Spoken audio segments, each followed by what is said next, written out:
I started this company. You know how much I sacrificed? Doomscrolling. You know, when you endlessly scroll through negative news and social media posts, feeling more anxious and stressed with each swipe. It's like binge watching a horror movie marathon, except instead of Freddy Krueger, it's just Karen from Facebook. But what exactly is doomscrolling doing to our minds? Hang up that computer call, come over here and kiss me on my hot mouth. Doomscrolling refers to the habit of continuously consuming negative news, often without realizing the impact it's having on our mental health. This behavior has skyrocketed, especially during the global crisis such as the COVID-19 pandemic. It's like we can't look away from the car crash, even though we know it's going to ruin our day. The term doomscrolling highlights the obsessive nature of this activity and its association with negative content.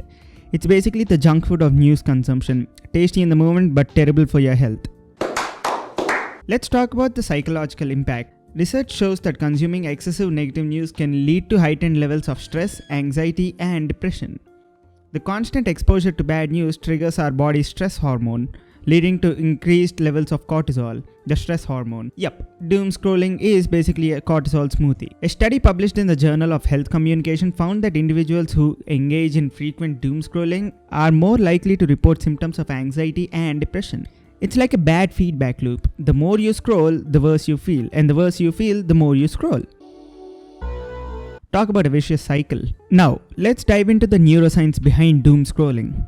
Our brains are wired to pay more attention to the negative news because of the negativity bias, a survival mechanism from our evolutionary past. This bias makes us more likely to focus on potential threats, even if they aren't immediately relevant to our lives. Basically, our brains are drama queens. When we doom scroll, this bias kicks into overdrive, making it difficult to look away from the negative content. This can create a feedback loop where the more we scroll, the more anxious we feel, and the more we feel compelled to keep scrolling. It's like our brains are saying, "Oh, you thought that was bad? Just wait until you see this." Social media platforms are designed to keep us engaged, and their algorithms often prioritize sensational or negative content because it drives more interaction. This means that once you start doom scrolling, the platforms will show you more of the same content, making it harder to break the cycle. It's like they know you just can't resist the next juicy disaster.